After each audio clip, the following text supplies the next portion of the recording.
Hey everybody, this is Andre here with the Kevin Breeze channel, and in this video, we're going to be going over the top 5 Android smartphones under $300 that you can buy in 2021. Also keep in mind, all of these phones I'm going to be going over are unlocked. So first up, we got the LG Stylo 6. This is a really nice mid-range phone that actually does come with a working stylus. This phone has a 6.8-inch IPS LCD display with a resolution of 1080p, a PPI of 395, an aspect ratio of 20.5 by 9, and a screen-to-body ratio of 82.5%. So you're getting a really large display, and with a 1080p resolution, it's going to be really good quality as well. This is going to be great for stuff like content consumption, where you need a larger display that you can see things really easily on. The phone has a 13 megapixel front-facing camera, as well as a 13 megapixel rear camera, a 5 megapixel ultra-wide camera,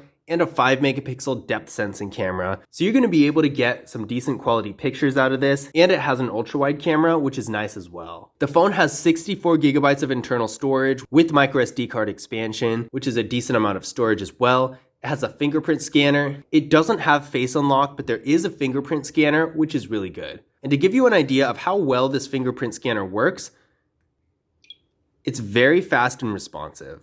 Internally, this phone is getting 4 gigabytes of RAM with the MediaTek Helio P35 processor, and it has a 4000 milliamp hour battery. Overall, this phone is well-rounded and has a lot of features the other phones below its level don't have. And you're getting a great value too with the stylus. You're able to do a lot of other activities like drawing, and sometimes it can be more convenient to use the stylus to navigate the phone. An even better thing is that this phone has NFC, which is still a newer feature that's being implemented on more mid-range phones and hasn't quite reached all of them yet. Next up, we got the Oneplus Nord N10 5G. This phone was actually released really recently in November of 2020. This phone has a 6.49-inch IPS LCD display, and this is actually a 90 Hertz display, which is going to make it a lot smoother. It's not actually that common for a phone of this level to have a 90 Hertz display, and it really helps with stuff like content consumption and animations. Really, in general, it's going to make it a lot smoother and a much nicer experience. The display has a resolution of 1080p, a PPI of 406, an aspect ratio of 20 by 9, and a screen-to-body ratio of 83.5%. So it's going to be a really good quality display. If you're doing something like content consumption or gaming or photo and video editing, you're really going to get a lot out of this phone. The image, as you can see here, looks really great, especially for a phone under $300. There's a hole punch here for the front-facing camera, and this camera is 16 megapixels. It has such a nice, sleek, modern design, and the hole punch camera really adds to this and makes it look like an all-around really nice phone. The phone has both a fingerprint scanner and face unlock, and both of them work really well. I'm going to give you a quick demonstration to show how the fingerprint scanner works. So it's located right back here, and all you need to do, of course, is press right here, and it's open.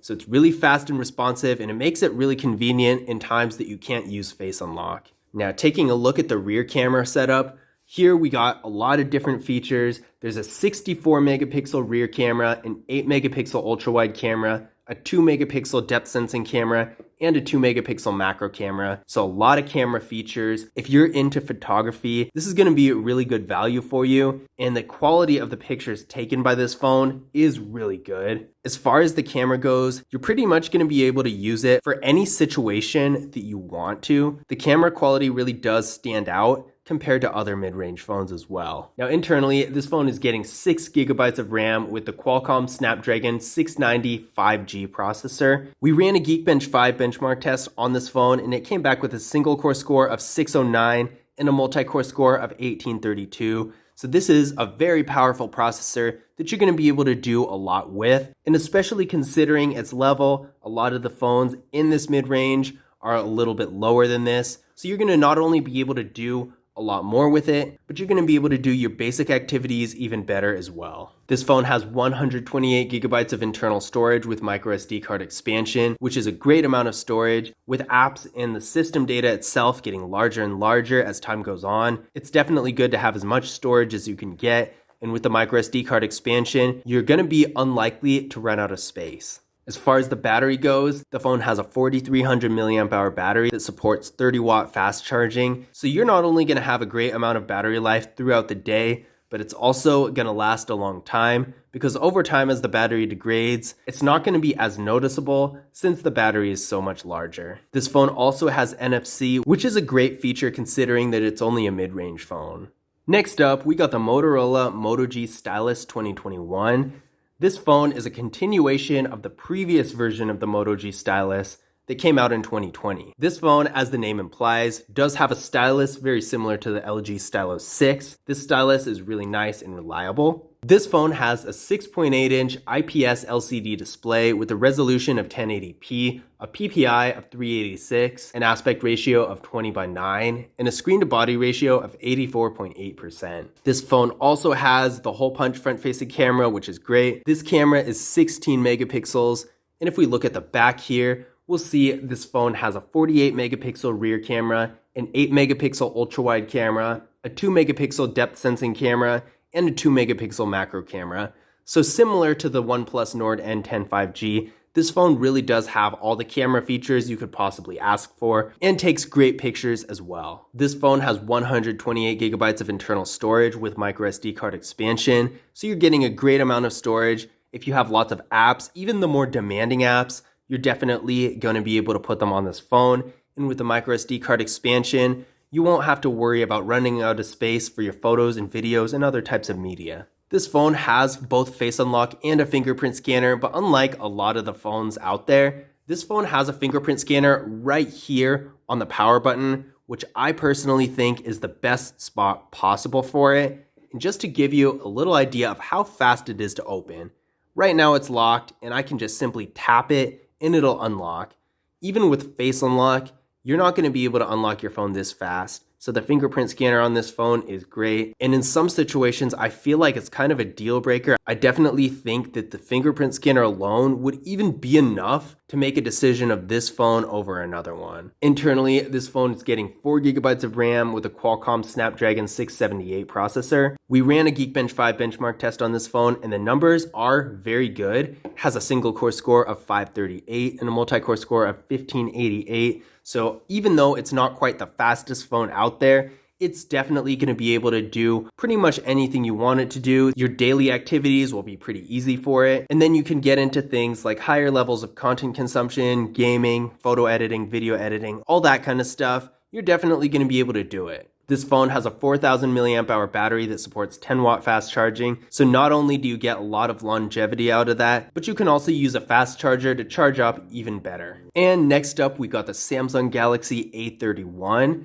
This phone has a 6.4-inch Super AMOLED display with a resolution of 1080p, a PPI of 411, an aspect ratio of 20:9, and a screen-to-body ratio of 84.9%. And then we got our front-facing camera here at 20 megapixels. Now the display on this is really good. Having a Super AMOLED display is definitely an advantage it has over a lot of the other phones that have LCD or IPS LCD displays, because with the Super AMOLED display, the colors are going to be a lot stronger, a lot brighter, and that resolution of 1080p, of course, is great. And it has a very high PPI as well, so if you're doing something like content consumption or gaming, those graphics are going to show up a lot better. Overall, the phone is really sleek and modern with a high screen-to-body ratio. You're not going to have to worry about those thick bezels making it look old and clunky. It's going to look really nice. Taking a look at the back here, we have a quad camera setup with a 48 megapixel rear camera, an 8 megapixel ultra wide camera, a 5 megapixel depth sensing camera, and a 5 megapixel macro camera. So you're not only going to be able to take great pictures, but you also get a lot of features like a macro camera and an ultra wide camera that are going to help you do a lot more with your camera. This phone has 128 gigabytes of internal storage with microSD expansion, so you're going to be able to put a lot on there, whether it's apps, photos and videos, or even music. No matter what the situation is, you're going to be able to hold a lot, and even if you use up that memory, the microSD card is going to help you out with that even more. So this phone has face unlock and a fingerprint scanner, and this fingerprint scanner is actually a little unique. Instead of being anywhere on the external of the phone, it's actually right here on the display, and it unlocks really easily, really fast.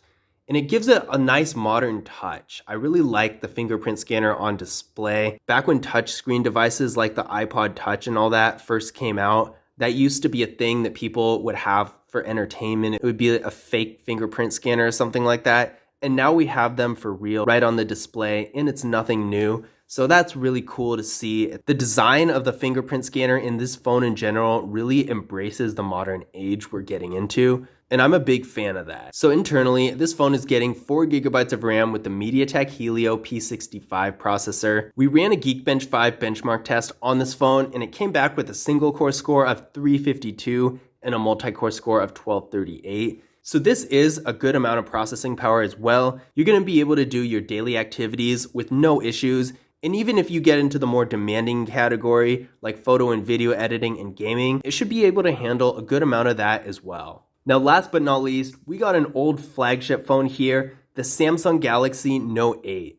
Now, this phone was at one point one of the fastest, most powerful phones on the market back when it was released. This phone comes with a 6.3-inch Super AMOLED display with a resolution of 1440p, a PPI of 521, an aspect ratio of 18.5 by 9, and a screen-to-body ratio of 83.2%. This phone has an 8-megapixel front-facing camera on the bezel right here. And looking at the back, we got a 12-megapixel rear camera and a 12-megapixel telephoto camera, which these telephoto cameras are great. You're going to be able to zoom in and still get great quality on them, so it's really nice to see that. Even though this phone is a few years old, it definitely still has a camera that beats a lot of the phones out there, even by today's standards. And with a Super AMOLED display with a resolution of 1440p and the PPI on this phone, it's most likely the highest quality display. This phone most likely has the highest quality display on this whole list. If you're doing lots of content consumption or even gaming and that kind of stuff, you're definitely going to benefit from this because the display, colors, and everything are really going to look great on this device. Even though this phone is pretty old, it still does have a fingerprint scanner, face unlock, and an iris scanner, which is a pretty unique feature that you don't see every day. This fingerprint scanner is located right here on the back, really easy to use, fast and responsive, really easy to use, really fast and responsive, and overall, no problems with it. Now internally, this phone is getting 6 gigabytes of RAM, with the Qualcomm Snapdragon 835 processor. We ran a Geekbench 5 benchmark test on this phone, and it came back with a single core score of 363 and a multi-core score of 1582, so definitely a very powerful device that's going to be able to accomplish a lot. And as far as storage goes, this phone has 64 gigabytes of internal storage with micro SD card expansion, so you're going to be able to put a decent amount of stuff on there. And of course, the micro SD card is going to help a lot too. So this was our list of top 5 best smartphones under $300 that you can buy in 2021. Now to sum it all up, I want to give you a little insight on which phone I think has the best value. Now there are 2 different phones that I have in mind, and this really is going to depend on your intentions with the device. Now the first one that I think is going to be the best out of this group is the Oneplus Nord N10 5G. This phone has such a great camera, and it's the most powerful phone out of all of these. So if you're really into photography, the camera on this phone is definitely going to be the best out of this group. And if you're doing more demanding things like photo and video editing and gaming, this processor is really going to come in handy. This phone has NFC, so you can use Google Pay. There's really not a whole lot that this phone can't do. So in general, with all its features and its well-rounded abilities, I would say the OnePlus Nord N10 5G is going to provide the most value out of this group. Now, another thing to keep in mind, this is the only phone in this group that actually is 5G capable. None of these other phones support 5G, and with how fast the 5G network is growing, this is really a notable thing to point out. Now, the other phone I did have in mind is the Samsung Galaxy Note 8, simply because the display is the best display out of this entire group. With a Super AMOLED display, the colors are going to be a lot more powerful, a lot brighter. And with a 1440p resolution and a PPI of 521, the graphics and the image in general is going to be such a good quality. If you're doing content consumption and streaming videos and that sort of thing, and even gaming that has a lot of graphics and all of that stuff, you're definitely going to benefit from having this phone. Even though it is an older phone that does have an older version of Android that can't be updated, if you're just doing content consumption and gaming it's not going to really matter that you don't have the latest features or the best camera. So really, this phone is a great value for that sort of thing. But this is top 5 best smartphones under $300 to buy in 2021. Keep in mind that pricing and availability is always changing. So to get more information, definitely check the links in the description. The links for the Samsung phones will actually take you right to the phones on Samsung's website, where a lot of the time they have some great trade-in deals that you might not be able to find anywhere else. But I hope you guys enjoyed the video. If you did, definitely leave a thumbs up and subscribe. And as always, I'll see you guys in the next video.